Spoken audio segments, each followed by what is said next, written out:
네, 잠시 후 행복한 아침에서는 생활 속 법률 상식 그 법이 알고 싶다 준비되어 있고요. 이어지는 세대 공감 토크 라떼는 마리아에서는요. 그리운 향수를 불러일으키는 그 시절 이야기 나눠보겠습니다. 저희는 광고 보고 다시 돌아올게요.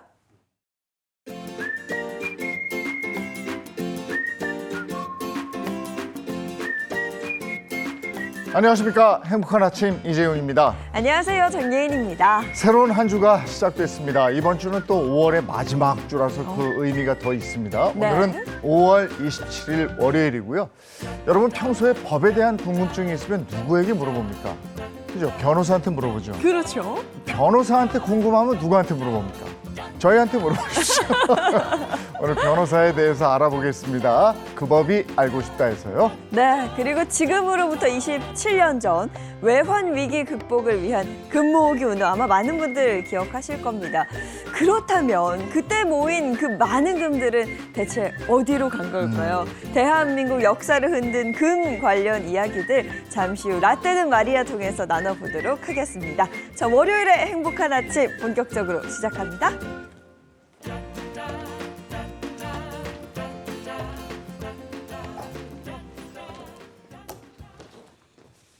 네, 화제 이슈를 발빠르게 전해드리는 모닝 브리핑부터 시작해야겠습니다. 허주연 변호사와 함께합니다. 어서 오세요. 안녕하세요. 네, 첫 번째 이슈부터 전해주시죠. 네, 첫 번째 이슈입니다. 음주 뺑소니 혐의로 구속된 트로트 가수 김호중 씨에 대한 도를 넘은 일부 팬덤 행태가 도마 위에 오르고 있는데요. 이번에는 김호중 씨의 고등학교 시절 학교 폭력 의혹을 제기한 유튜버에 대해서 일부 팬들이 살인 예고글까지 올려서 논란이 가중되고 있습니다. 김 씨에 대한 일부 팬들의 그 일그러진 팬심이 오히려 더 큰 논란을 좀 낳고 있는 것 같습니다. 그렇습니다. 지난 20일 한 유튜버가요, 이 가수 김호중 씨에게 이 학교 폭력을 당했다는 이 피해자의 인터뷰를 자신의 개인 채널에 공개를 했습니다. 그러면서 김 씨가 고등학교 시절 학교 폭력 가해자다 이런 의혹을 제기를 했는데요. 그러자 이틀 뒤에 한 온라인 커뮤니티에 이번에는 글이 올라왔습니다. 학폭 의혹을 제기한 유튜버에 대한 살인 예고글이 올라온 건데요. 김 씨의 팬으로 추정되는 이 작성자가 해당 유튜버를 공격해서 살해하겠다 이런 내용의 글을 올린 겁니다. 이에 유튜버는 관련 증거를 수집해서 경찰서에 고소장을 제출하겠다 이렇게 입장을 밝힌 상황입니다. 야, 이건 뭐 너무 나간 것 같은데 네. 이 어긋난 팬심으로 논란이 된 게 이뿐만이 아니라고요. 그렇습니다. 이 경북 김천시에는요, 이 김호중 소리길이라고 해서 김 씨의 이 일화를 담은 어떤 내용들을 담은 특화 거리가 있거든요. 지금 화면에서 보시는 바로 저 모습인데요. 이 소리길을 철거해야 된다는 주장이 나오자 이번에도 일부 팬들이 반발을 나섰습니다.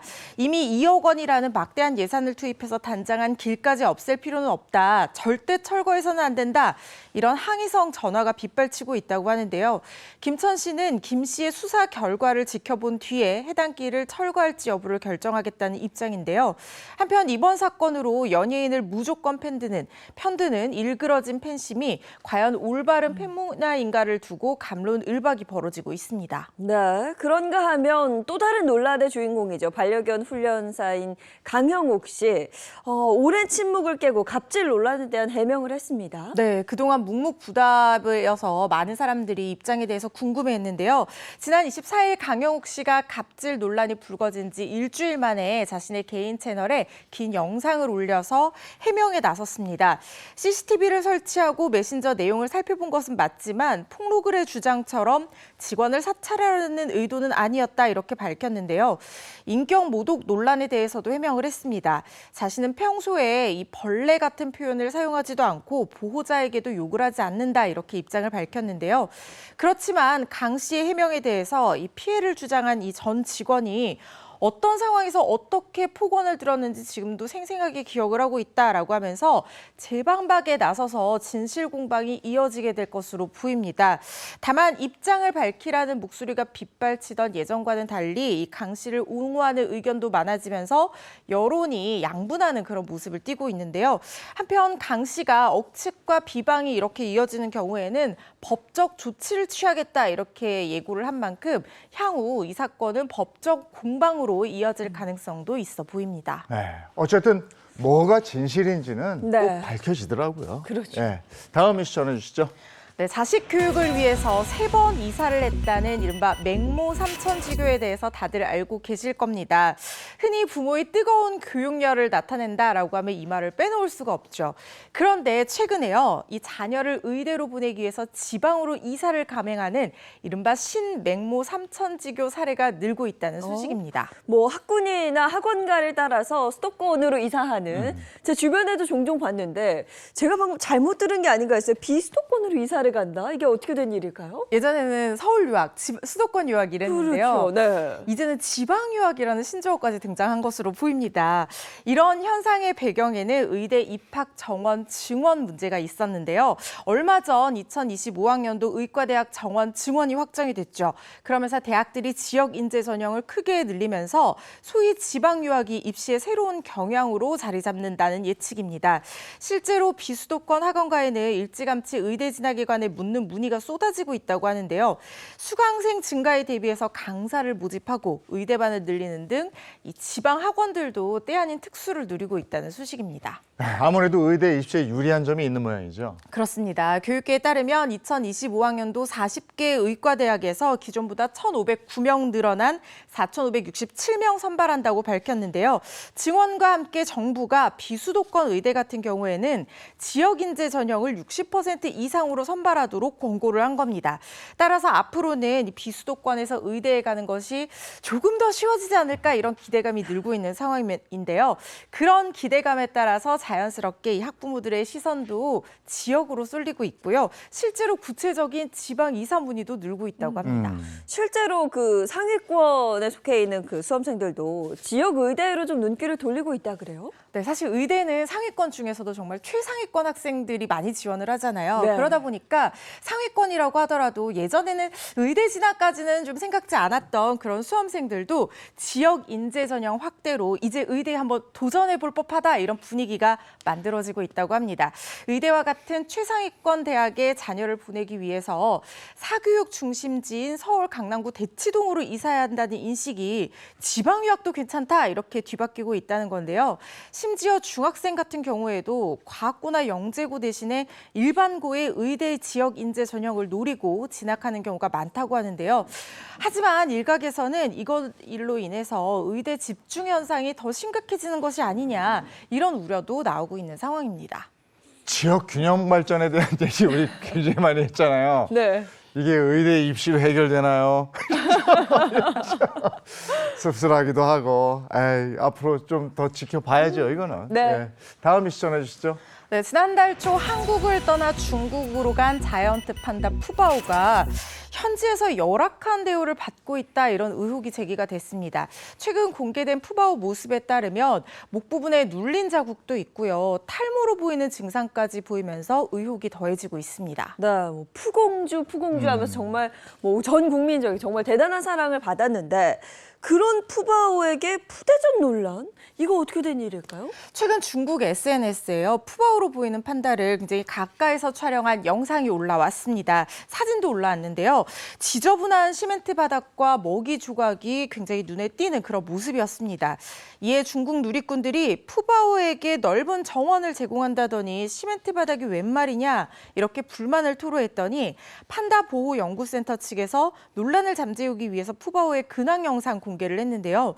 그런데 영상 속 푸바오의 상태가 한국에 있을 때보다 좋지 않은 모습이라서 논란이 가중됐습니다. 네. 지금 목 부분 눌린 자국 보이시죠? 네네. 그리고 탈모로 보이는 흔적도 같이 발견이 되면서 혹시 푸바오에게 목줄을 채운 것이 아니냐, 푸바오가 비공개 접객에 이용된 것이 아니냐 이런 의혹이 제기가 된 겁니다. 비공개 접객이면 공식적으로 알려지지 않은 일정에 동원이 됐다, 뭐 이런 건가요? 그렇습니다. 일부 이제 중국 고위층 자녀들의 어떤 체험 행사에 동원된 것이 아니냐 이런 의혹인데요. 실제로 중국 선수핑 기지에서 판다 먹이주기 체험 상품이 판매되고 있다는 사실이 확인이 되면서 푸바오도 이런 접객에 동원된 것이 아니냐 이런 의혹이 나오고 있는 건데 논란이 거세지자 중국 센터 측도 선수핑 기지의 환경은 판다에게 최적의 장소다 이런 입장문을 내면서 서둘러 해명에 나섰습니다. 그러면서 관계자가 아닌 사람이 들어가 푸바오를 만지거나 촬영한 정황은 없는 것으로 확인이 됐다라고 주장을 했는데요. 다만 센터 측의 해명을 확인할 수 없다, 믿을 수 없다, 납득할 수 없다라는 얘기들도 여전히 나오고 있는 상황입니다. 또 센터 측은 푸바오 영상 촬영자를 불법 촬영으로 경찰에 신고했다 이렇게 밝혔는데 외부인이 촬영한 정황이 없다는 이 센터 측의 해명과는 앞뒤가 맞지 않다는 지적도 나오고 있습니다. 중국의 판다 외교라는 게 있잖아요. 네. 근데 이런 상태면은 이거 판다 외교에 금이 가는 거니까 예, 좀 더 정확하게 좀 얘기를 해줘야 될 것 같은데요. 자, 다음 이슈 전해주시죠. 네, 마지막 이슈입니다. 반려동물 키우는 인구가 증가하면서 반려동물 동반한 카페나 식당들도 굉장히 늘어나고 있는 추세인데요. 이런 반려동물 동반 식당이나 카페가 불법이다라는 주장과 함께 아니다, 합법이다 이런 주장이 상충되면서 혼란이 가중되고 있는 모양새입니다. 네, 저도 반려인이고 허지연 변호사도 반려인이죠. 보통 이제 외출할 때 저 같은 경우에도 애견 동반 식당이나 카페를 일부러 찾아서 네. 가곤 하는데요. 이게 불법일 수 있다는 게 굉장히 의외입니다. 일단 관련해서 뭐 결론부터 한번 들어보고 싶은데요. 네, 일단 결론적으로 반려동물을 동반한 식당이나 카페는 현행 식품위생법상 이 불법은 맞습니다. 왜냐하면 이 반려동물과 동반해서 같이 취식을 한다라고 하면 이런 부분에 있어서는 아무래도 이 식사라든가 이런 것들을 같이 하는 부분이 있기 때문에 이런 것들이 좀 문제가 될 수 있거든요. 특히 동물의 출입이나 전시, 사육이 수반되는 영업을 하는 경우에는 식품 적개업 영업장 시설과 분리를 하는 것이 맞습니다. 하지만 개인 자영업자가 운영하는 대부분의 반려견 동반 식당이나 카페는 이런 규제를 모르고 운영하는 곳이 많아서 민원 신고를 받은 후에야 불법이라는 사실을 알게 되는 경우도 많다고 합니다. 야, 이게 식당과 애견 동반 시설을 분리하지 않으면 이게 불법이군요. 네, 몰랐어요. 법에 어긋나는 거네. 근데 야외 테라스라면 또 괜찮다 뭐 이런 것도 있어요? 네, 테라스라고 해서 무조건 다 가능한 것은 아니고요. 식약처 관계자 말에 따르면 테라스가 식품 적개법 영업장 면적에 해당이 된다고 하면 테라스 취식도 불법이 될 수 있다고 합니다. 그러면서도 매장마다 테라스는 식품 적개업 영업 면적으로 포함되지 않는 곳도 있어서 매장의 환경에 따라 다를 수 있으니까 확인이 필요하다 이렇게 강조를 한 건데요. 사실 반려동물을 키우는 인구가 굉장히 많이 늘어나면서 2022년부터 규제를 완화하려는 어떤 움직임을 식약처에서 보이고 있습니다. 그래서 지금 2023년 12월 기준으로 98개 매장에서는 반려동물과 동반해서 식사를 할 수 있도록 지정된 곳도 있는 상황이거든요. 그래서 이렇게 반려동물 동반 출입이 가능한 음식점은 규제정보 포털 사이트에서 반려동물 동반 출입 음식점을 검색하면 확인을 하실 수 있고요. 앞으로는 이렇게 반려동물과 함께 식사를 할 수 있도록 규제를 완화할 입장이라고 합니다. 그래서 지금까지는 식약처 승인을 받지 않은 영업장이라도 시설을 분리하고 가이드라인을 지켜서 운영을 하면 지금은 그래도 괜찮다고 하니까요. 원칙적으로는 불법이지만 앞으로는 규제가 완화될 수 있다는 점도 기억해 두시면 좋을 것 같습니다. 네, 반려동물 키우는 사람들이 많이 늘면서 네. 이런 식당들도 많이 늘어나겠네요. 네. 예.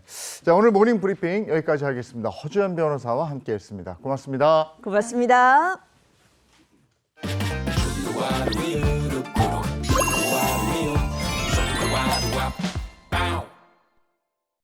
네, 가정의 달 5월에는요, 정말 전국 각지에서 다양한 행사들이 펼쳐집니다. 그런데 청주에서는 한 해 누에 농사를 기원하는 아주 특별한 행사가 또 진행됐다 그래요? 지난 10일이 양자민의 날이었다고 그래요. 그래서 이 누에 농사가 잘 되길 기원하는 풍잠 기원제가 열렸다고 하는데 옛날에는 양잠 산업이 의류 중심으로 발전했지만 요즘에는 훨씬 더 다양한 분야에서 활용되고 있다고 합니다. 그 변화의 모습 한번 보실까요? 지난 10일 양잠 산업의 가치를 국민에게 알리기 위한 제1회 양자민의 날 법제화 기념 행사가 열렸습니다. 둘, 셋!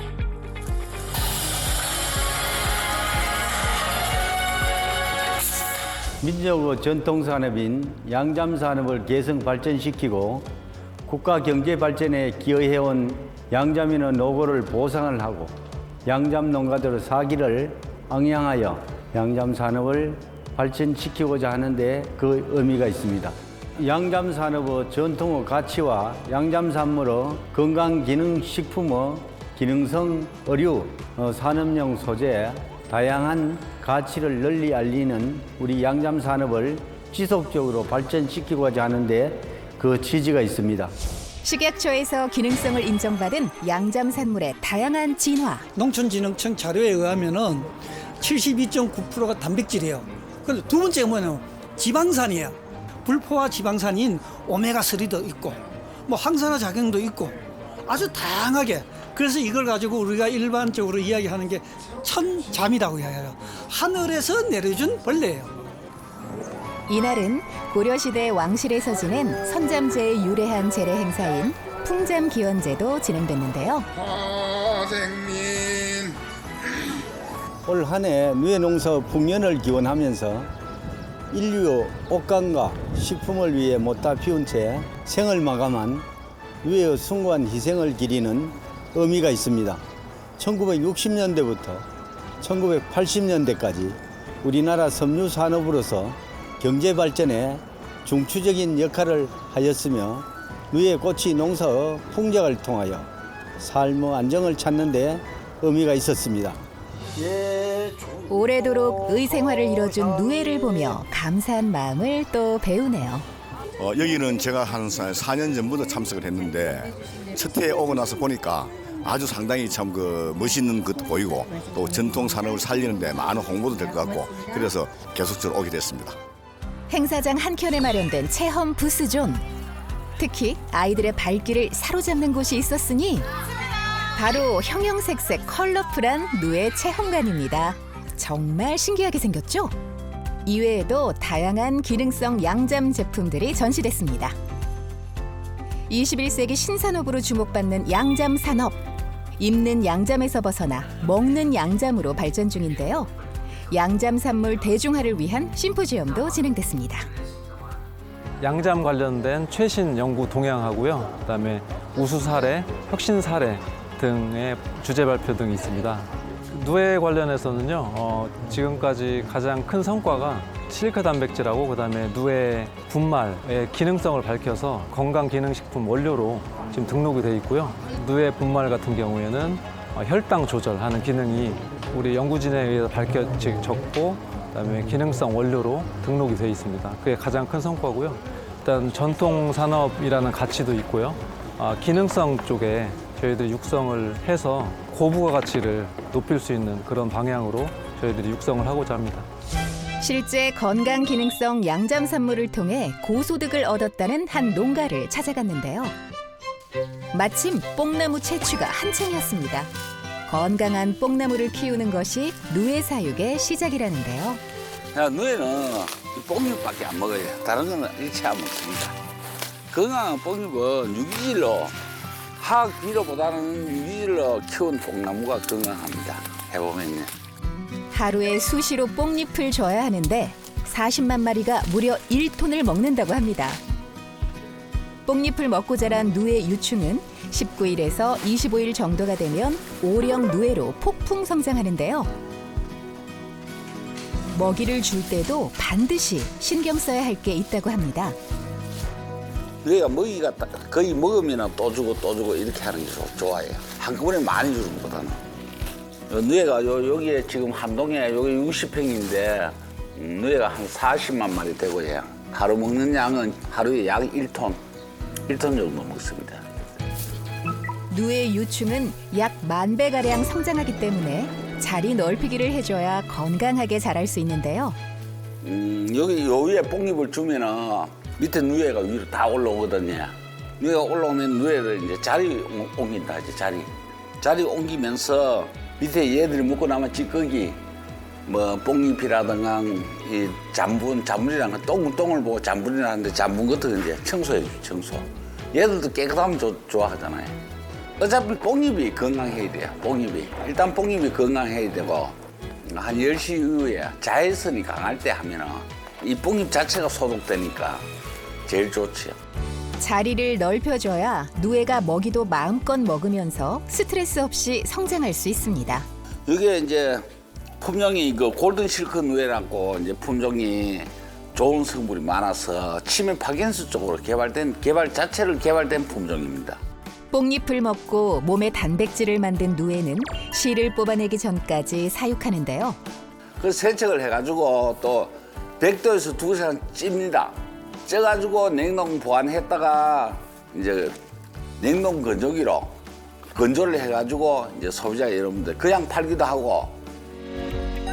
사람은 단백질의 일종인 실크 아미노산을 소화할 수 없지만 누에를 통해 섭취하면 흡수가 가능하다고 합니다. 그리고 누에고치에 동충하초균을 뿌린 후 25일을 더 재배하면 동충하초가 자라는데요. 눈 피는 것처럼 눈이 내려앉는 것처럼 소복하게 그렇게 쌓입니다.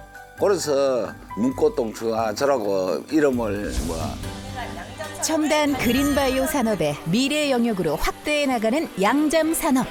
먹기 쉬운 다기능 건강식품의 신제품 생산과 의료용 소재 개발, 신소재 개발 등 다양한 방면으로 기능성 양잠 산업의 영역을 확대하여 양잠 산업이 고부가가치 그린 바이오 산업의 선두에 자리매김하는 것입니다.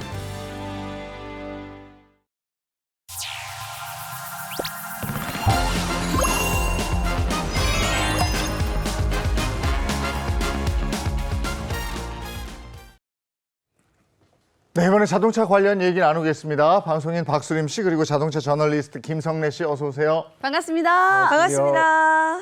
자, 서로 다른 시대, 비슷한 역사가 반복되는 걸 두고 평행 이론이다 이렇게 말을 하곤 하는데요.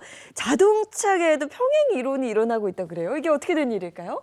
네, 지금 자동차 시장은 70여 년 전에 겪었던 역사가 똑같이 반복되는 평행 이론이 일어나고 있는데요. 70년 전 1950년대에 무슨 일이 있었냐면 바로 유럽을 휩쓴 국민차들이 등장했습니다. 독일 V사가 만든 딱정벌레를 닮은 외형의 B 모델. 맞아. 영국 알죠, 브랜드로 알죠. 시작해서 지금은 독일의 프리미엄 브랜드가 된 B사의 M 모델, 그리고 프랑스 C사가 낸 히트작 E 모델 등이 있는데요. 여러분은 이 세 자동차의 공통점이 뭔지 아시나요? 그냥 딱 보기에도 귀엽지 않아요? 네, 자꾸 귀엽다는 거 아니겠습니까? 동글동글 그렇죠, 귀엽고. 작고 그리고 작은 소형차. 가격적으로 좀 부담이 적잖아, 소형차가. 솔직히 초창기에 차는 너무 비쌌어요. 그래서 돈 많은 부자들이 누릴 수 있는 그런 특권 같은 거였는데, 자, 근데 가격을 낮춘 소형차가 등장을 하면서 자동차가 대중화되는 혁명, 이른바 모터리제이션이 일어납니다. 그래서 지금처럼 누구나 자유롭게 자동차를 이용할 수 있게 된 거죠. 70년 전에 작지만 강한 소형차가 등장하면서 네. 자동차 대중화 시대가 됐다. 그런데 지금 또 이제 전기차 시장에서 이런 역사가 반복되고 있다. 이런 얘기입니까? 네, 그렇습니다. 요즘 전 세계 자동차 기업들이 앞다퉈 출시하는 차종이 바로 소형 전기차인데요. 안전의 대명사로 불리는 스웨덴의 V사, 프리미엄 소형차 브랜드 M사, 그리고 오프로드에 강한 미국의 J사 등에서 연이어 소형 전기차를 출시하고 있습니다. 특히 미국 J사에서 출시한 A 모델은 부담 없는 가격대에 뛰어난 실용성으로 주목을 받으면서 2023년 유럽 올해의 차로 선정되기도 했는데요. 이처럼 글로벌 기업들은 더 작고 더 실용적인 차를 앞세워서 전기차의 대중화를 이끌 것으로 예상됩니다. 앞으로 전기차 시장의 판도가 그 소형 전기차에 달려 있다고 해도 과언이 아닐 것 같은데요. 국내 기업은 어떤지도 궁금합니다. 국내 기업도 가만히 있을 수는 없죠. 앞에서 예고해 드렸던 대로 지난 23일 실구매가 3천만 원대 K사의 소형 SUV E 모델이 마침내 베일을 벗었습니다. 자, 미리 공개했던 콘셉트카를 그대로 현실로 구현한 모습이 많은 이들에게 놀라움을 자아냈는데요. 우선 외관 보시게 되면 호랑이에서 영감받아서 구현한 타이거 페이스 디자인이 돋보입니다. 또 실내로 들어갑시다. 특이한 옵션이 눈에 띕니다. 바로 차를 정차해서 업무를 보거나 또 식사할 때 유용하게 쓸 수 있는 슬라이딩 콘솔 테이블인데 전방으로 120mm까지 확장할 수 있는 이 기능을 세계 최초로 적용해서 활용성을 한층 더 높였다고 합니다. 저런 기능이 차에 있으면 네. 운전자가 아주 유용하게 쓰겠네요. 실용적이죠. 또 다른 특징은 뭐가 있습니까? 그리고 K사의 전기차에 최초로 적용된 AI 어시스턴트도 눈여겨볼 기능인데요. 오픈 AI의 챗 GPT를 기반으로 설계된 대화형 음성 인식 시스템으로 운전자와 자연어로 소통하는 것이 특징입니다. 이 기능을 통해 여행, 차량 이용, 엔터테인먼트, 지식 검색 등을 지원한다고 합니다. 와. 자동차를 좋아하시는 분들은 이거 고급 브랜드 차에나 있던 기능 아니야? 그렇죠. 바로 알아채실 텐데요. 그만큼 바로 가격 대비 다양한 첨단 기능을 탑재해서 동급 오버스펙이라는 호평을 받고 있습니다. 자, 그리고 또 있습니다. 자, 고성능 라인 전용 디자인을 적용한 차량도 출시했는데요. 색상은 그린, 그레이, 블루, 이게 신규 색상 3종을 포함해서 총 7가지를 선택할 수 있습니다. 이 모델은 오늘 6월 초부터 국내 계약을 시작해서 7월 중부터 본격적으로 판매될 예정입니다. 국내 시장 문을 두드린 다음에 올해 4분기에는 유럽 시장을, 그리고 내년부터는 또 다른 글로벌 지역에도 순차적으로 출시할 예정이라고 합니다. 이런 다양한 소형 전기차들이 70년 전처럼 이 전기차의 대중화를 이끌 수 있을지 관심이 집중되고 있습니다. 네, 준비한 자동차 관련 소식은 여기까지 하고요. 이번엔 우리 주변에서 일어나는 사건, 사고를 법의 관점으로 풀어보겠습니다. 그 법이 알고 싶다.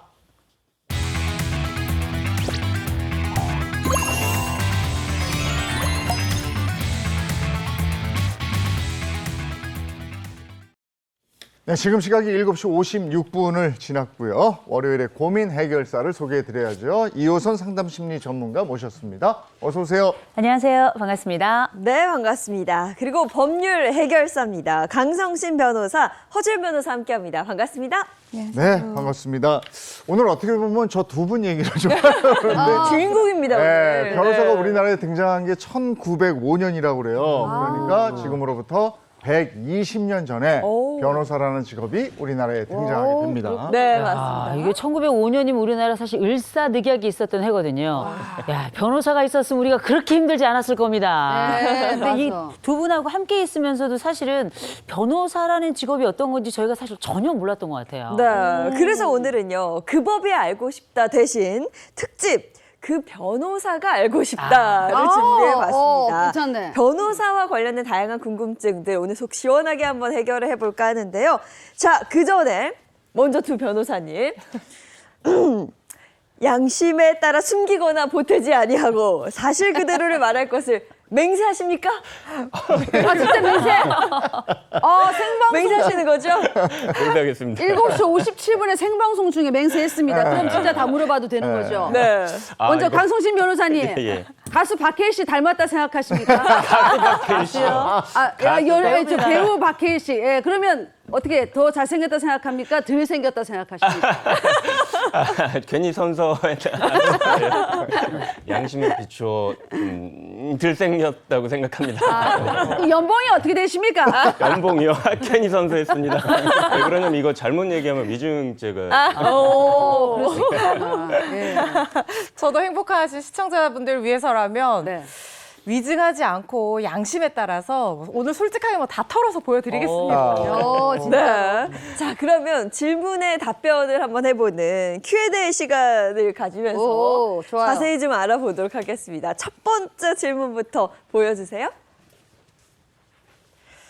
자, 그 변호사가 알고 싶다. 네모는 부르는 게 값이다인데요. 네모. 왠지 왜 알 것 같죠? 그쵸. 부르는 게 값이면 뭔가 이게 금전적인 것과 관련이 있는 건데.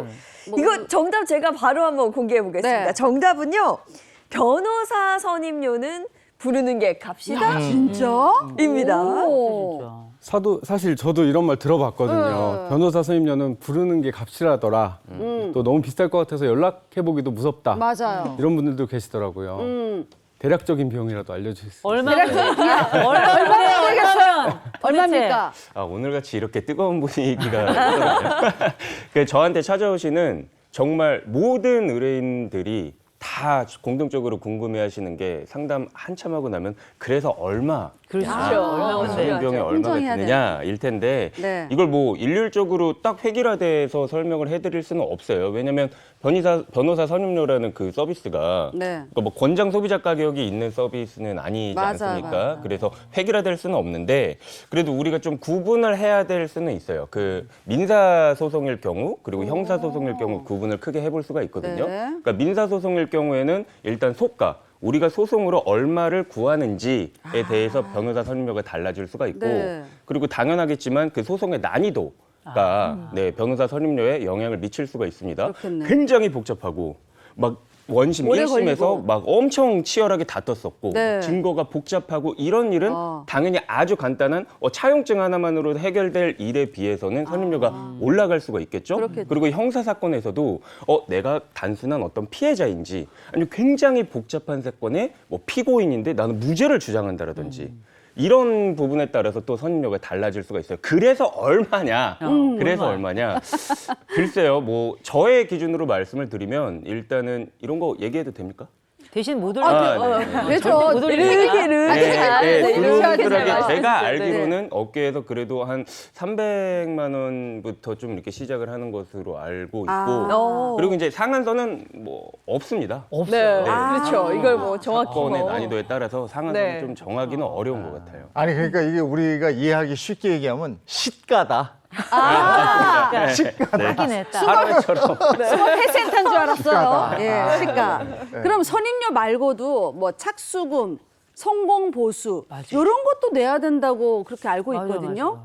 지금 무조건 필수로 다 내야 되는 겁니까? 요거는 제가 선서를 했기 때문에 솔직하게 말씀드리면 네. 이 방송을 보시는 변호사님들이 좋아하지 않을 답변일 수도 있는데 요거는 경우에 따라서 다를 수 있습니다. 저 같은 경우에는 정말 어려운 분한테 원래 착수금을 받고 일을 시작하는 게 원칙인데 받지 않고 대신에 이거 승소하면은 성공 보수를 높여서 받겠다 이렇게 약정을 해서 실제로 사건을 수행했던 적이 있었거든요. 근데 착수금이라고 얘기하는 거는 일종의 계약금이라고 보시면 됩니다. 선불입니다. 입금이 되면 이제 자료 검토가 시작되는 보통 그런 시스템을 취하고 있는데 당신을 변호사로 선임하겠습니다. 내 사건을 봐주세요라고 하면서 이 착수금을 지급을 하시는 거예요. 그런데 이 성공보수라고 하는 거는 사실 형사사건 같은 경우에는 받지 말라는 판례도 있고 그래서 이제 뭐 약정하기 나름이에요. 착수금이 약정하기 나름인 것처럼 성공보수도 약정하기 나름인데 정말 천차만별입니다. 보통은 민사사건 같은 경우에는 뭐 승소하면은 승소금의 10%, 그다음에 뭐 7%, 5% 이런 식으로 약정을 하기도 하고 착수금이 낮아지는 대신에 성공 보수를 높일 수도 있고요. 그렇죠. 대신에 착수금을 높이는 대신에 성공 보수를 좀 낮출 수도 있어요. 그래서 이건 진짜 뭐 상황에 따라서 달라질 수 있고 아니면은 뭐 전부 승소하면 승소금의 10%, 일부 승소하면 그 일부 승소한 승소금의 뭐 5% 이런 식으로 약정을 할 수도 있어요. 그러니까 전부 승소라고 하는 것은 내가 뭐 1,000만 원 주세요 하면 1,000만 원 다 줘라 이렇게 판결이 나는 거고 일부 승소는 내가 1,000만 원 주세요 했는데 500만 원만 줘라 이렇게 판결이 나는 거예요. 뭐 정부 승소하면 10% 약정하면은 1,000만 원의 10%인 뭐 100만 원을 받게 되는 것일 거고 뭐 일부 승소했는데 500만 원 승소했다 하면은 거기에 10% 하면은 뭐 50만 원. 뭐 이런 식으로 약정을 하게 되는 건데 이 성공 보수라는 개념은 변호사한테도 약간의 동기부여가 되는 부분입니다. 그래서 변호사한테 성공 보수를 많이 물론 뭐 돈 때문에 사건을 하는 것은 아니지만요. 그래도 내가 열심히 해가지고 이 의뢰인의 돈을 많이 받아주고 억울한 부분 많이 풀어주면 나한테도 더 많은 성공 보수가 있겠구나라고 생각을 하게 될 수도 있거든요. 그래서 이런 부분을 의뢰인과 변호사가 잘 협의를 해서 약정을 하시면 서로 윈윈할 수 있습니다. 이게 확정된 수임료가 없기 때문에 지금 제가 얘기를 들으면서 종합하자면 일단 시가다. 그리고 그때 달라요다. 그때 달라요. 맞아요. 자, 첫 번째 질문에 대한 답은 좀 애매합니다. 자, 두 번째 이효선 교수님이 해주시죠. 네, 일단 변호사비 좀 깎아주시길 바라고요. 두 번째 질문입니다. 자, 다들 많은 분들 궁금해하실 부분인데요. 바로 이렇습니다. 좋은 변호사는 네모하나요? 네모? 네모. 좋은 변호사는 성형하나요? 뭐지? 뭘 하나요? 뭘까요? 잘 모르시죠? 제가 직접 말씀드리겠습니다. 자, 좋은 변호사는 어떻게 구하나요? 어떻게 구하나요? 이거 중요하다. 좀 막막할 수 있어요. 사실 뭐 제 기준에 좋은 변호사는 두 분이시지만 그래도 보시는 분들은 정말 어떻게 구해야 되지? 뭐 이렇게 생각하실 수 있는 부분이거든요. 식당 같은 별점 이런 거 확인하잖아요. 식당은. 그렇죠. 예. 근데 이건 그런 게 아니니까. 맞아요. 그러면 변호사가 생각하는 좋은 변호사 어떤 변호사입니까?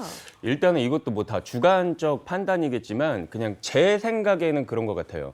저한테 많이 의뢰를 하시는 분들의 경우를 보면은 이 사건은 다른 데서 들었는데 된다고 했는데요. 그렇지. 그걸 무조건 된다고 했는데요. 그러니까 제가 봤을 때 그 어떤 사건 수임을 목적으로만 해서 어떤 사건에 대한 정확한 파악이나 리스크 관리를 하지 않은 채 무조건 희망적인 얘기만을 하는 사람들도 있는 것 같더라고요. 네네. 물론 모두가 다 그런다는 건 아니지만. 다 된다 그러더라고요. 네, 근데 제가 경험해본 바로는 이 사건이라는 게 글쎄요, 무조건 100%, 뭐 무조건 0% 이렇게 나뉘는 경우는 그리 많지 않아요. 그래서 제가 봤을 때 제 기준에 좋은 변호사란 일단은 내가 이 사건을 맡기 이전에 고객들, 클라이언트, 의뢰인이 오셨을 때 진짜 성심성의껏 이 사건에 대해서 파악을 하고 여기에 대한 리스크도 솔직히 고지해주는 변호사가 좋은 변호사라고 생각을 해요. 그리고 한 가지만 더 말씀드리면 이건 너무나 당연한 거겠지만 뭐 내일처럼 생각하고 이런 건 당연한 거니까 조금 차치하고서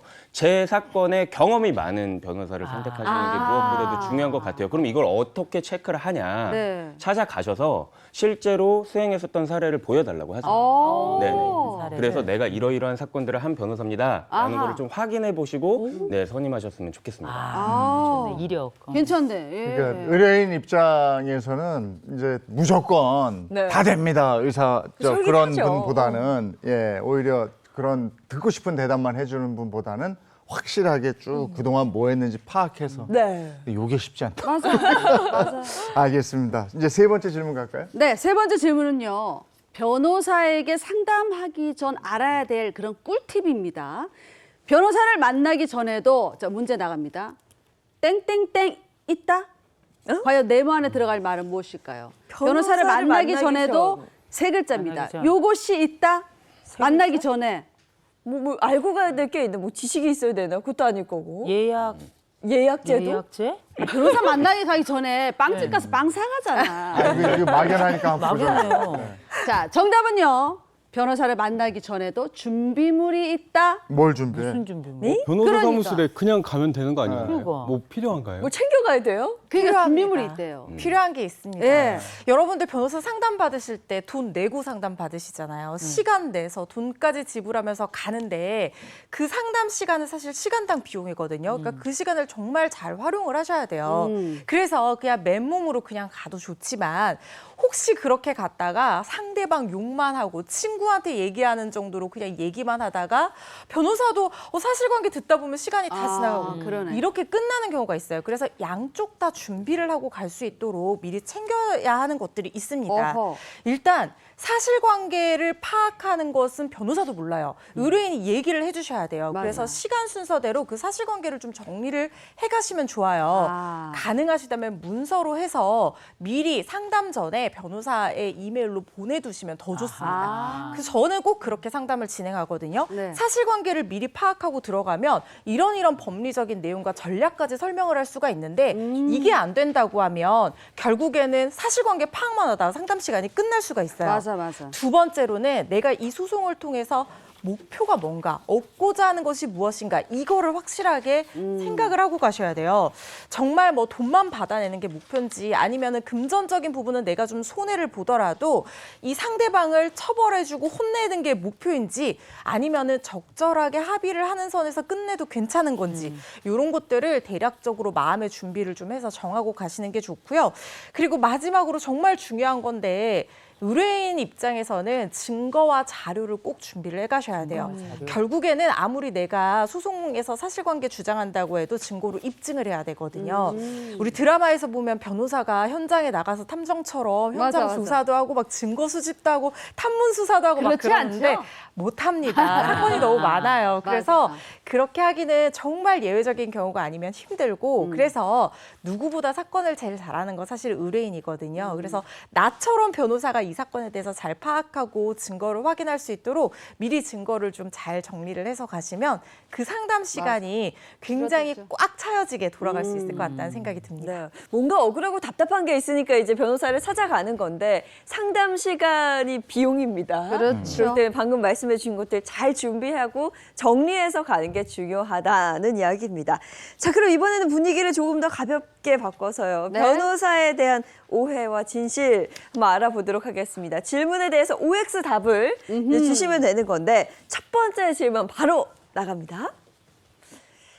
자, 법 없이도 살 것 같은 이들. 그런데 변호사도 범죄 피해를 아이. 당할 때가 있다입니다. 강 큰 범인 그런 범인이 어디 있어? 변호사 사기치는 범인이 어디 있어요? 실제 그런 일이 있을 수 있을까? 근데 뭐에 홀리듯이 또 빨려 들어가는 경우가 있기 때문에 그건 모른다고요. 설마 네. 피해를 절대 안 당해본 그럴 적 것 있습니까? 같은데. 자, 이거 답변해 주시죠. 하나, OX로? 둘, 셋. 있다, 없다, 나뉘었습니다. 허 변호사님 허당이시네. 아니 그러니까 이게 성씨가 중요한 것 같아요. 강한 강성신 그래. 변호사님, 허당인 허주연 변호사님. 진짜로 이런 일 있으셨어요? 범죄 피해를 당할 뻔한 적이 있었어요. 당할 제가 뻔한 적. 정말 햇병아리 초임 변호사 시절이었는데 제가 남부지방법원에 재판을 막 가고 있었거든요. 네. 근데 모르는 번호로 전화가 오는 거예요. 근데 의뢰인일 수 있어서 받았죠. 받았더니 갑자기 어느 경찰서 경찰관이라고 하면서 너의 통장이 대포 통장이 뻔한 수법. 네. 근데 굉장히 몇 년 전, 한참 전이니까 보이스피싱 수법도 초기일 맞아요. 때였거든요.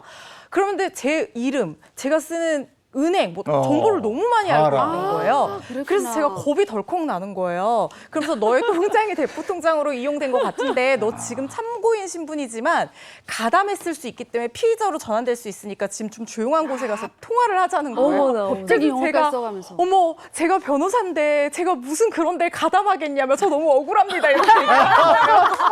그러니까 그 사람이 후회했군요. 약간 멈칫하더니 변호사세요? 그러더라고요. 그래서 네, 저 변호사예요. 제가 절대 그런 나쁜 짓을 할 리가 없잖아요. 협조하겠습니다. 이랬더니 그 사람이 통화를 좀 하자. 그런데 저 지금 근데 재판에 들어가야 돼서 끝나고 3시 재판이니까 조금만 더 있다가 잘못 전화를 걸렸네. 다시 주세요. 이랬거든요. 근데 전화를 끊었어요. 근데 그 사람이 전화가 안 오는 거예요. 안 오지. 그래서 은행에 전화를 해서 물어봤더니 은행 상담 직원이 고객님 그거 보이스피싱이에요. 그거 보내신 거 아니죠? 그러는 거예요. 그래서 제가 그때 정말 보이스피싱 내가 너무나 잘한다고 생각했는데 이렇게 당하는구나. 그래. 이걸 너무 뼈저리게 느꼈어요. 네. 그래서 그때부터 보이스피싱 사건이 오면 제가 전문가가 됐습니다. 우리들 마음을 너무 10분 이해할 수 있기 때문에 왜 그렇게 바보같이 당하셨어요 하는 게 아니라 맞아. 그럴 수 있죠. 이렇게 생각을 하니까 사건 해결이 좀 빨라지더라고요. 재판이 살렸네요. 아니 그리고 그 범죄자는 또 얼마나 황당했겠어요. 그래. 전화했는데 하필이면 변호사한테 전화. 당황하셨어요? 자, 다음 질문 가겠습니다. 네. 자, 다음 학창 시절? 질문입니다. 학창 시절에 공부를 굉장히 잘해야 변호사가 될 수 있다입니다. 아, 이건 맞겠지. 아니 제 친구들 변호사 정말 많거든요. 그 친구들 보면 대부분 공부를 잘했어요. 대부분 공부를 잘했는데 여기 계신 두 분도 뭐 저는 뭐 얼굴을 보니까 제가 관상을 좀 보잖아요. 공부를 잘할 상이네. 전교 1, 2등 했겠지. 그러니까 뭐, 자, 두 분 판넬로 뭐 답변해 이런 얘기는 주십시오. 안 돼요. 하나, 둘, 네. 셋 들어주세요. 세모 X? X? 이거 뭐지? 그럼 전교 X를 2등 든 했어요. 강성신 변호사부터 얘기 좀 해주세요. 일단은 저 같은 경우는 여기 질문이 학창 시절이잖아요. 네. 그러니까 학창 시절에는 공부를 하지 않았어요. 아, 그래요? 네, 뭐 음악 이런 거에 빠져가지고 음악이요? 수능 공부를 안 했기 때문에 학창 시절 때는 못했고 그 군복무 이후에 제가 편입이라는 제도를 통해서 이제 대학을 다시 가게 되거든요. 이제 그때 공부를 열심히 했고 학창 시절 때는 저는 공부는 정말 못했습니다. 그랬어요? 네, 군복무 이후에 어떻게 대학도 가고 뭐 노무사라는 자격도 취득하고 이어서 이제 변호사라는 네, 자격도 취득을 하게 됐어요. 그럼 학창 시절에 춤추고 다니셨구나. 이게 됐습니다. 이제 머리가 늦게 깨이는 사람이 있어요. 저도 그 생각했어요. 네. 맞아. 원래 또 똑똑했는데. 똑똑했어. 하니까 안 했던 거예요. 어쨌거나 좀 의외의 답변이고 허주연 변호사는 세모였거든요. 네, 저는 사실 1등만 하는 사람은 아니었는데 고등학교 때는 그래도 전교 10등 안에서 이건 잘하는 사람이 했었어요. 그리고 해군사관학교에서 필기시험 본고사를 보는데 제가 그 합격을 했었거든요. 그때 막 어려워요. 1차 합격증도 해군사관학교에서 주고 그랬어요. 그 회사 시험 어려운데 주관식. 네, 어려워요. 그래서 그걸 합격해서 저 되게 공부 잘하는 줄 알았거든요. 그런데 로스쿨에 갔는데 공부 잘하는 사람 너무 많아가지고 저희 로스쿨 120명이었는데 제가 110등 하고 뒤에 10명은 휴학생이고 그래서 굉장히 고생을 했었어요. 그런데 제가 듣기로는 그래도. 변호사 시험 또 통과하려면 진짜 뼈를 깎는 노력을 기울여서 공부를 해야 된다던데 나 이렇게까지 공부해봤다 또 이런 경우 있으실 것 같아요. 그 뼈까지는 안 깎았는데 머리는 다 깎았습니다. 네. 진짜 이제 공부를 하려고 시작을 이제 안 나가려고. 했는데 머리가 기르니까 아무래도 머리 감을 시간도 저는 좀 아깝더라고요. 야, 머리를 감을 시간도 아깝고 대단한데. 머리 기르니까 자꾸 그 머리에 뭐 바르고 나가서 좀 놀고 신경 싶어요. 그래서 제가 마음을 먹고 제가 직접 화장실에서 머리를 다 밀었던 기억이 있어요. 그래서 야. 시험 기간 내내 그렇게 원빈이. 빡빡 아저씨 원빈인데 네. 이거? 네, 그렇게 했던 기억이 있습니다. 이거 독하게 했네, 독하게. 네, 좀 독하게 했어요. 근데 어떤 사람은 눈썹까지 밀더라고. 그건 아닌데. 아니 더 왜냐면 힘든데. 밖에 안 나가려고. 아예 네, 저도 공부하려고. 비슷한 네. 상황이었어요. 네. 네, 아니, 비슷한 생각에. 그러면 우리 허준 변호사는 삭발하신 거 아니죠? 저는 삭발까지는 안 했는데요. 저는 그 변호사 시험 되게 늦게 됐어요. 이 5년 내에 5번만 칠 수 있는데 마지막 변호사 시험까지 갔었거든요. 그래서 그때는 진짜 절체절명의 위기다. 더 이상 물러설 곳이 없다. 이렇게 생각을 해서 진짜 밥 먹고 자는 시간 빼고는 진짜 다 공부만 했고 야. 신림동 고시촌에 가서 공부를 했는데 그 독서실에서 제가 유명했습니다. 늘 마지막에 제가 불을 끄고 나왔었거든요. 야. 그렇게 마지막에 진짜 목숨 걸고 열심히 해서 뭐 순공부 시간 16시간 찍은 적도 있고 그렇게 해서 겨우 역전 말루 홈런으로 변호사 시험에 합격을 해서 인생의 기사회생한 케이스입니다. 아. 두 분 얘기 들어봐도 네. 정말 뭐 다부지게 공부해야 네, 맞아요. 그걸 또 해내야 네, 되는 게 맞아요. 또 변호사라는 직업이네요. 맞습니다. 아이고. 자, 다음 질문 한번 보겠습니다. 보여주세요. 자, 남녀. 이 뭐야? 배우자. 자, 이게 좀 입장이 다를 것 같기도 한데 결혼 시장에서 변호사 인기는 상상 초월. 이거 맞잖아. 이거 당연한 거죠 뭐. 두 분 그냥 대답하세요. 하나, 둘, 셋. 오! 이거 뭐야? X가 있어? 아니 이거 말이 안 제가 결혼정보회사 쪽에 있는 사람들을 알아요. 아는데 이분들 하는 얘기가 딱 시험 붙잖아요. 그러면 1차로 리스트가 쫙 올라온다고 하더라고요. 그 맞나요? 일단 상상을 뭘 하시길래 상상을 초월하냐고 하시는지 잘 모르겠는데 일단은 저도 신기하리만치 합격을 하고 나서 뭐 연애 프로그램이라든지 아니면 결혼 정보업체 말씀하신 그런 곳에서 연락을 받긴 했어요. 네, 이건 뭐 사실입니다.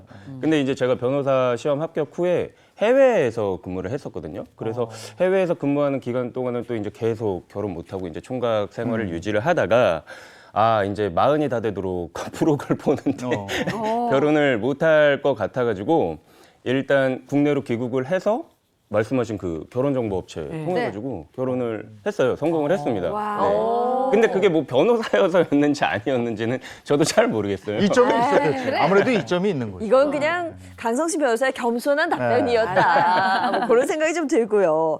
허준 변호사는 뭐 인기 너무 많죠. 아니 근데 아까 X를 들었어. 다들 그렇게 오해를 하세요. 그래서 너는 당연히 인기가 많겠지 하고 소개를 안 해주십니다. 그래서 굉장히 당연히 힘든데요. 있겠지 하고. 아니 사실 남자 변호사님들은 그래도 인기가 많은 직업인 것 같아요. 어허. 근데 여자 변호사라고 하면 좀 오히려 기피하는 분들도 계시더라고요. 깐깐할 것 같아요. 네, 가- 감당하기 힘들어. 뭐 네, 이렇게. 굉장히 이제 성격이 셀 것 같다, 잘 따질 것 같다. 아닌데 그거 아닌데. 근데 이제 사람마다 다른데 맞아요. 조금 그런 경향이 없잖아 있다. 그래서 그런지 선시장에서 글쎄요, 제가 인기가 없는 건지 여자 변호사가 인기가 없는 건지 그것까진 모르겠습니다. 제가 볼 때는 오늘 이후 뭔가 좋은 일이 있을 것 같습니다. 지금 전화 걸려오고 있대요. 자, 그럼 요거 하나 더. 변호사라는 직업을 선택하길 잘했다 하는 순간이 언제입니까? 그 얘기를 좀 듣고 싶습니다. 일단은 제가 봤을 때 변호사라는 직업은 단순히 사건 해결만 하는 게 아니라 되게 범용성이 넓은 직군이라고 생각을 해요. 뭐 예를 들어서 제가 뭐 법률 전문성을 살려서 공공기관에 진출하고 싶다라면 이런 길도 선택을 할 수가 있고 내가 개업을 해서 좀 내 사업을 읽어보고 싶다라고 하면은 그런 쪽도 선택을 할 수 있고 지금 이 행복한 아침에서 제가 말씀드리는 것처럼 법률 패널로서 내 전문성을 드러내 드리고 싶다라고 이제 할 수도 있거든요. 그래서 여러 가지 좀 이렇게 접목시킬 분야가 많다라는 게 변호사가 가진 어떤 직업의 장점이 아닐까 이렇게 생각이 좀 듭니다. 네. 저는 의뢰인이 저한테 변호사님 고맙습니다. 변호사님 덕분입니다. 이렇게 그래요. 말할 때 맞아요. 정말 진짜 벅차오르는 뿌듯하죠. 네, 보람을 느낍니다. 네. 사실 변호사라는 직업이 저는 정말 정신력이 강한 사람이 해야 되는 일이라고 생각해요. 사실은 변호사라는 일이 되게 멋있어 보이지만 결국에는 싸우는 게 일인 사람이거든요. 네. 누군가를 위해서 대신 싸우는 사람이에요. 그래서 아침에 내가 기분 좋게 나가도 막 우는 사람 보고 맨날 싸우고 다투고 이러면 정신이 굉장히 이제 피폐해질 수도 있고 맞아. 굉장히 힘들 수도 있고 그리고 이 상대방이 막 나를 찌를 듯이 공격해 올 때도 있어요. 그러면은 방어하는 동시에 막 공격 전략도 생각해야 되고 이럴 때 굉장히 좀 심리적으로 정신적으로 굉장히 힘들거든요. 그런데 누군가 정말 벼랑 끝에 선 사람이 저를 유일한 희망처럼 붙들고 있다는 걸 느낄 때 그래서 그 사람 손 붙들고 저도 앞이 안 보이는데 막 같이 헤쳐나가면서 그 사람을 딱 구해냈다고 느낄 때 그때 정말 너무 행복하고요. 네. 그 맛에 변호사 하는 것 같아요. 그래, 멋지네요. 예, 오늘은 변호사라는 직업에 대해서 알아봤습니다. 그 법이 알고 싶다였어요. 고맙습니다. 고맙습니다.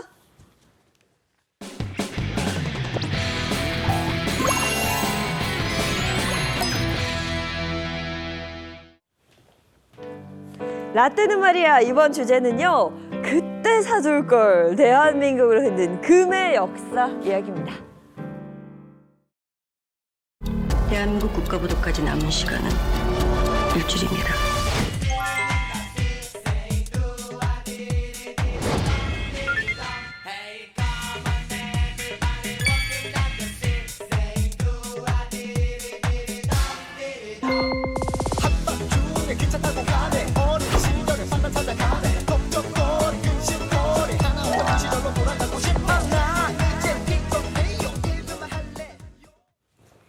네, 세대 간의 추억을 공유하는 시간 라떼는 마리아입니다. 요즘에는 금모으기를 하는 사람이 늘고 있다 이래요.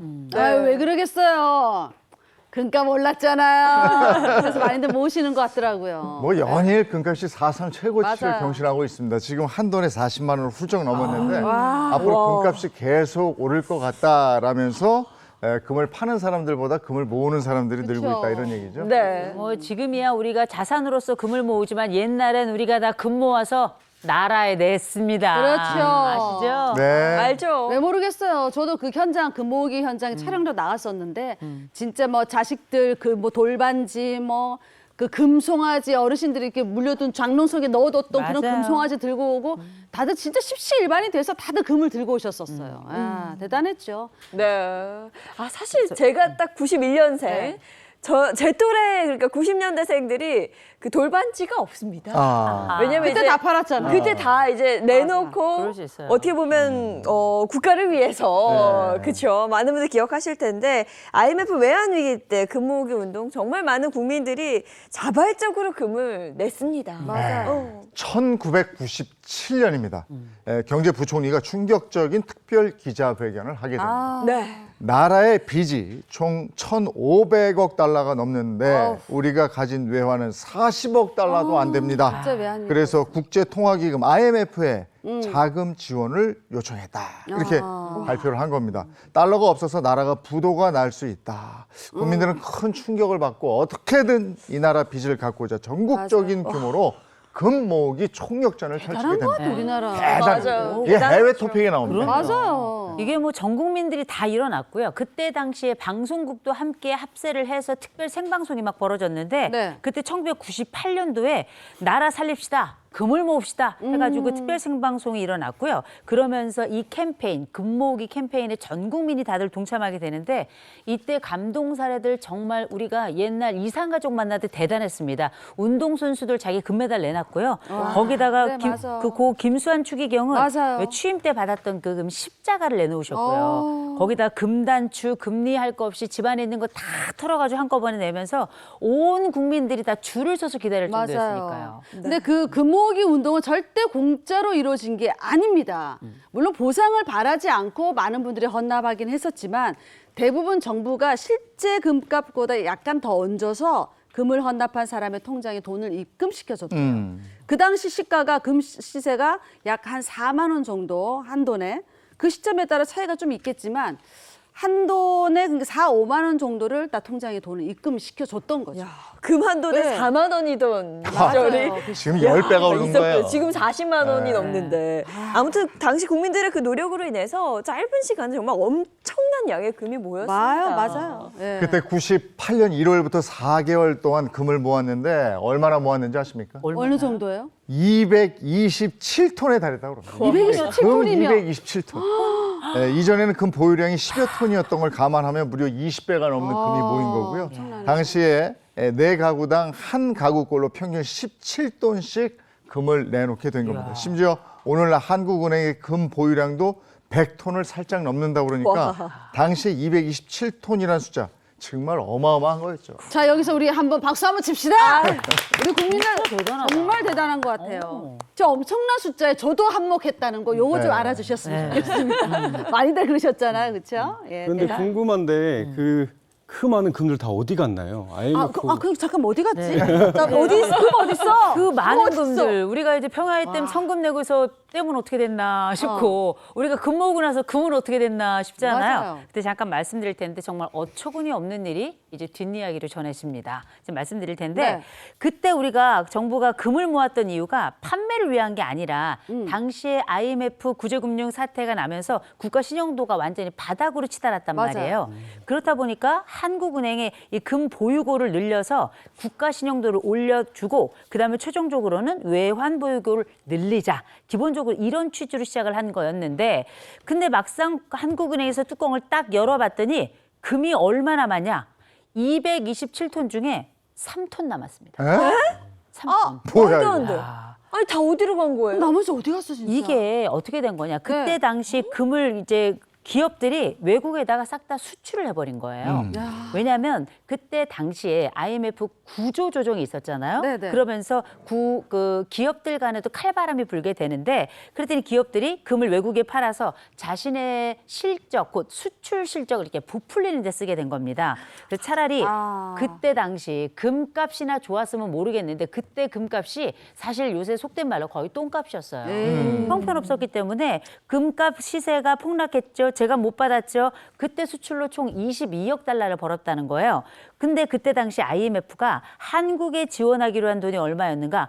555억 달러였어요. 근데 전체 중에 우리가 22억 달러밖에는 못 건진 게 된 건데 뭐 그럼에도 불구하고 나라 빚을 갚는데 일부는 기여했다고 볼 수 있겠죠. 그게 어떤 금인데 그러니까요. 국민들이 진짜 눈물 머금고 내놓은 그런 귀한 금들을 제값도 못 받고 팔다니 이거 너무 억울하잖아요. 정말. 그게 어떤 금인데? 아니 근데 더 안타까운 네. 일이 나중에 알려지게 됩니다. 네. IMF 외환 위기가 진정이 된 다음에 금 시세가 다시 급등을 했고요. 이게 또 이제 하나 아쉬운 점이고 네. 그리고 10년이 흘러서 2008년에 어떤 사실이 밝혀지게 됩니다. 네. 네. 일부 대기업이 당시에 금을 사고 팔면서 탈세를 저질러서 에이구. 부를 축적했다. 이런 사실이 뒤늦게 검찰 수사를 통해서 밝혀졌어요. 국민들은 마음에 큰 상처를 입고 그렇죠. 배신감을 느끼게 됩니다. 그러면 우리 국민들이 쏟아부었던 그 노력 아무 소득도 없이 물거품이 된 거예요? 아, 그럴 리는 없습니다. 우리가 전 국민의 그 마음과 정성이 다 모였는데 물거품은 아니죠. 그렇죠. 그때 당시 금 모으기 운동이 한참 절정일 때 영향을 준 것들이 있는데 그때 이제 국제통화기금이 시행했던 초고금리 정책이 있었어요. 이 고금리 정책을 철회하는데 일단 일조하게 됩니다. 이게 무슨 얘기냐면 그때 당시 국제통화기금이 한국의 초고금리 정책, 금리를 높여놓으면 외국에서 투자를 하겠죠. 네. 이런 외국인들 투자를 이끌어낼 계획이었는데 그래서 98년도 1월에 한국의 기준금리가 얼마였나? 23%까지 올라갑니다. 어마어마. 지금은 상상할 수도 없는 거죠. 그러다가 금 모으기 운동이 딱 시작이 되면서 이제 IMF 구제금융에 저희가 일부를 상환하게 됩니다. 채무를. 그러면 우리가 빚을 다 갚지 못해도 빚을 갚을 수 있는 능력이 이 맞아. 나라에 능력이 있구나. 보여준 이제 거죠. 보여주게 된 거예요. 네네. 그러면서 IMF도 초고금리 정책을 이제 철회하게 되는 거고 요때 한 1년쯤 지나서 1999년 1월 달에 한국 기준금리가 5.25%까지 제자리를 찾게 됩니다. 어쨌든 뭐 이 금모으기 운동이 헛된 일은 아니었어요. 그때 보여줬던 이 국민들의 그 마음이 그 어떤 천금을 줘더라도 살 수 없는 거잖아요. 네. 이게 우리나라의 큰 자산이거든요. 네. 어떤 국가의 위기 상황이 생기면 우리나라는 정말 국민들이 나서서 국민이 나라를 살려놓습니다. 맞아요. 근데 그 순간에 그걸 이용해서 해먹는 인간들. 꼭 있어요. 근데 이 인간들이 지금도 잘 살고 있을 거예요. 맞아요. 이러면 나중에 어떤 국민이 국가 위기 상황에서 스스로 나서서 이걸 해내겠습니까? 네, 맞습니다. 이걸 그때마다 한번 느끼게 됩니다. 그리고 알아야죠. 꼼수나 불법행위는 시간이 지나잖아요. 다 밝혀지게 되어 그럼요. 있습니다. 맞아. 밝히긴 밝히는데 네. 그때 이걸 해 먹었던 인간들은 지금도 잘 살아. 아. 이거 어떡하냐고. 그게 좀 화가 나고 억울한 거죠. 자, 어쨌거나 우리나라 역사에 영향을 준 금과 관련된 이야기 계속해서 나누고 있는데요. 이번에는 그 재용 MC가 금 관련 또 퀴즈를 준비했다 그래요. 아, 내가 준비했습니까? 네. 알겠습니다. 자, 문제 드리겠습니다. 네. 예, 여의도에 랜드마크가 있어요.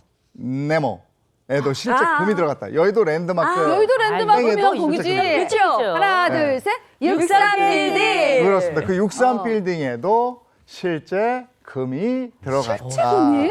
이겁니다. 진짜 그래요? 깜짝 놀랐죠? 건물이 좀 아니, 번쩍번쩍해요 원래. 네. 아니 이게 황혼이 딱 하면 진짜 번쩍거리긴 너무 하거든요. 멋있죠? 예. 근데 그게 진짜 금일 들어갔을 거라고 생각을 아예 맞아, 못했는데. 옛날에 진짜 금이 들어갔대요. 63빌딩은 1985년 동양 최고 높이의 빌딩을 짓자 이런 목표로 완공이 됐는데 네. 당시에 태양광을 받는 각도에 따라서 황금색 또 은색, 붉은색으로 변하는 빌딩 외관이 아주 큰 화제를 모았습니다. 그 비결이 바로 금으로 도금된 특수 유리창을 썼기 때문이라고 합니다. 그 노르스름한 그 유리가 실제로 금이었다는 네. 거잖아요. 그러니까 당시에 비용이 얼마나 들었겠습니까? 엄청 어마어마하게 많았을 것 들었죠. 유리 한 장당 금 0.5g씩 도금이 된 건데 63빌딩 창문이 약 13,000장이에요. 당시에 다 세봤어요. g당 6만 원 정도였으니까 계산을 해보면 약 4억에서 5억 정도 금값으로 들어갔다고 그래요. 왜 그렇게 비싼 금을 다 유리에 발랐냐 생각하실 수도 있겠습니다만은 유리에 도금을 하면 열 반사율이 높아져서 냉난방 효율이 보완되는 장점이 있어요. 그런 게 있구나. 어쩐지 번쩍번쩍 하더라고요. 맞아요. 아직도 거기 금이 있는 건가요? 지금은 이제 좀 달라졌는데 네. 세월이 한 30년쯤 지나자 무슨 일이 생겼냐면 야, 이게 금도 변색이 되나 싶은데 네. 금이 변색이 되는 문제가 발생이 했대요. 결국 2011년부터 5년에 걸쳐서 건물을 리모델링 했고 네. 지금의 유리는 도금한 게 아니고 기술의 발전에 따라서 금색 코팅을 한 거라고.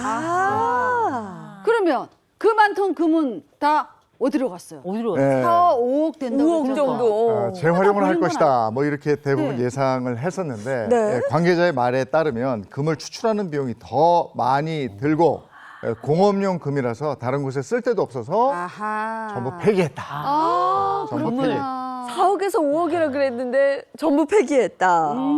자, 그러면 금과 관련돼서 우리가 몰랐던 이야기가 더 있는 것 같아서 좀 네. 알아봐야 될 것 같습니다. 이번에는 수림 씨가 두 번째. 이거 퀴즈. 제가 합니까? 맞습니다. 네. 자, 우리나라에 이런 역사가 있는 줄 몰랐던 분들이 많으실 겁니다. 자, 문제 나갑니다. 우리나라에도 과거 땡땡땡땡 시절에는 모래반, 금반일 정도로 금이 흔했다. 어떤 시절에? 어떤 시대? 제가 얼마 전에 경주 갔다 왔잖아요. 정말 유물이 금이 번쩍번쩍해. 그래요? 자, 그러면 어떤 저는 시대? 신라 시대. 신라.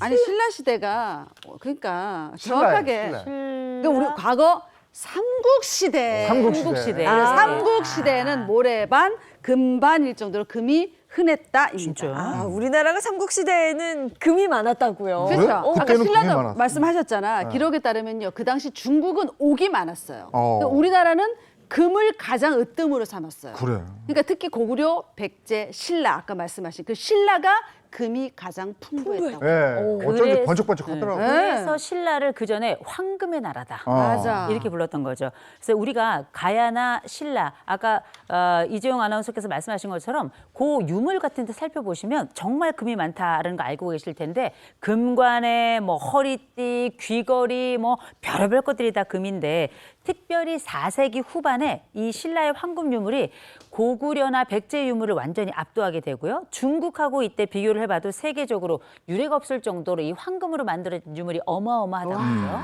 와. 근데 신라의 금이 얼마나 흔했는지 이 물건만 봐도 알 수 있습니다. 뭘? 사진 보여주세요. 자, 이 물건의 정체는 무엇일까요? 목걸이. 목걸이, 팔찌. 팔찌. 아니, 흔하다고. 그만큼 금이 흔했어. 에? 뭘까요? 자, 정답은 바로 에? 대목걸이? 개목걸이 맞습니다. 어머. 아니, 대목걸이를 개목걸이를 금으로요? 황금으로 했다고? 실합니다. 야. 기록에 따르면요, 5, 6세기 신라에는 금이 너무 흔했기 때문에 야. 개나 원숭이의 목걸이나 사슬조차 금으로 만들었대요. 야. 뿐만 아니라 식사 때 금그릇에다 밥을 먹고 금그릇에 국을 떠먹고 기와에 금을 씌운 그런 기와에? 집도 유행했다고 합니다. 그 야. 정도로 아니, 금이 흔했어요. 예전에 IMF 직전에 네. 막 돈 막 흥청망청 할 때 네. 그때 여의도에는 개도 10,000원짜리 물고 다닌다고 아, 그랬거든요. 그런 적 있었어요. 금융가에. 걔를 근데 물고 다녔지. 이때 신라 때는 개도 금목걸이라고 야 대단하다. 근데 거기 그쵸? 금광이 있었나요? 어떻게 이렇게 많은 금이 나왔어요? 이게 참 역사적 수수께끼인데 도대체 신라의 그 많은 금은 어디서 왔을까? 이게 네. 풀리지 않는 수수께끼였다 그래요. 그런데 이게 2014년 무렵에 드디어 실마리가 풀리기 시작합니다. 왜냐? 신라 곧 경주 근처에는 금광이 없단 말이에요. 근데 맞아요. 이때 당시에 어떻게 사금을 통해서 사금 아시죠? 아. 이 모래나 자갈에 섞여 있던 그 그물들을 추출해 가지고 했을 것이다라고 지금 추정이 되는데 한 연구자가 계산을 해봤더니 신라 그 사금 산출지에서 하루에 1g씩만 추출을 해더라도 전체 하루 1kg가 넘는 황금이 쌓이는 결과가 나왔다 그래요. 그 정도로? 이거 저희 또 신라 오늘 다들 사금 채취하러 가시는 거 아닙니까? 아, 신라 간다 우리. 그러니까 경주 과거에 갑니다. 그 경주를 금성이라 부른 것도 사금이 아. 많이 나서였고 네. 천년을 이어온 그 신라가 멸망한 것도 그 시대에 금이 고갈되었기 때문이다. 뭐 이런 말도 있습니다. 우리나라 역사 정말 금이 엄청난 영향을 야, 끼쳤다는 그럼 걸 알 수 이런 있겠네요. 사금의 역사를 좀 알려주고 경주 관광할 때 관광 코스 중에 사금 채취하고 이런 코스도 만들어서 좀 하고 그러면 얼마나 좋을까. 가갈 안 것 나와도 같은데, 그만이지, 안 네. 나와도. 근데 다른 나라에는 그렇게 많지 않았대요. 부여하고 고구려에는 황금이 없어서 네. 못 구하는 아주 귀한 존재였고 오. 우리나라가 금을 식용으로 먹기 시작한 거는 그럼 언제부터인지 아세요? 시식용으로? 네, 이걸 식용으로 네. 우리 먹었는데 이렇게 쫙 이렇게 고구려 시대 때 그랬대. 기록에 의하면 네. 고구려 시대 때 사람들은 금가루를 먹으면 선인이 된다. 그래서 고구려 약재 중에 하나로 사용을 했는데 그 당시에 먹을 수 있는 식용 금가루를 만드는 기술은 고구려가 또 최고였다. 야. 참치집이 최고 아니에요? 참치 가면 금가루 이렇게 뿌려가지고 자 나왔습니다. 고급 요리입니다. 예. 이러잖아요. 옛날에 그 이제 일제시대 때 운산 금광이라고 그게 평북에 있었던 거거든요. 아. 굉장히 유명했던 아시아 최고의 금광이었기 때문에 네. 고구려 시대 때도 이게 가능했겠네요. 네. 아, 그리고 삼국시대를 지나서 고려시대를 지나 조선시대까지도 우리나라에 금이 꽤 많이 있었다. 그리고 라고 하더라고요. 예전에는 그 귀고리 있잖아요. 네. 이거 금장식. 귀고리. 이거 남자들이 했다고. 맞아. 왕이나 귀족들이 그거. 맞아 했어요. 맞아. 네. 네. 아이고. 하지만 결론은 지금 금값이 너무 비싸다는 거죠. 40만 원이 넘었다. 아유, 그래요. 예, 오늘 또 금을 가지고 우리의 추억을 소환해 봤습니다. 네. 여기까지 해야 되겠네요. 고맙습니다. 고맙습니다. 자, 한 주의 시작 월요일 오늘 날씨 어떨지 궁금합니다. 날씨 보고 돌아오죠. 마지연 기상캐스터 나와주세요. 네, 상암동입니다. 어제 전국적으로 다소 강한 비가 내렸는데요. 오늘 새벽까지도 곳곳에 비가 이어졌고요. 현재는 대부분 그친 상태입니다. 아침까지 제주에만 비가 조금 더 오겠습니다. 양은 5mm 미만으로 적겠고요. 오늘 밤에는 제주와 영서에 빗방울이 떨어질 수 있겠습니다. 오늘 그 밖에 전국 하늘은 맑겠습니다. 대기 확산도 원활해서요. 먼지 걱정 없이 활동하셔도 되겠습니다. 네, 다만 전국적으로 바람이 강하겠는데요. 대부분 지역에서 초속 15m 안팎이 예상됩니다. 날아갈 만한 시설물은 없는지 확인해 주시기 바랍니다. 네, 찬 공기가 유입되면서 날이 쌀쌀해졌습니다. 중부지방은 한낮에도 20도 안팎이 될 텐데요. 서울은 23도, 대구는 26도 예상됩니다. 내일부터는 기온이 다시 오름세를 보이겠고요. 당분간은 맑은 날들이 이어지겠습니다. 바깥 활동하실 때 날씨로 인한 큰 불편은 없겠습니다. 날씨였습니다.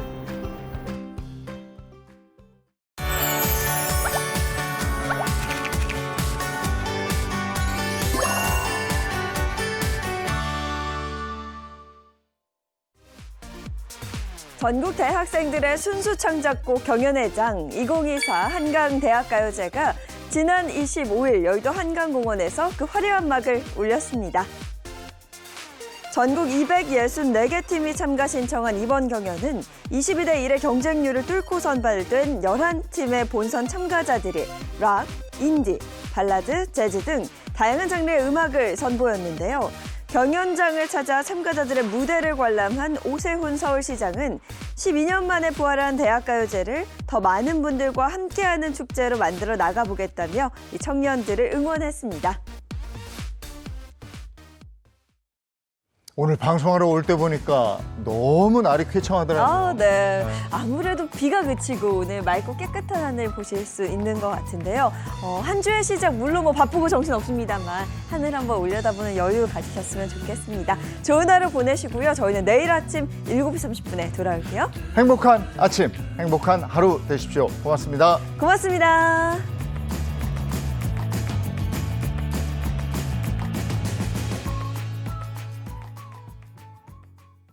채널 A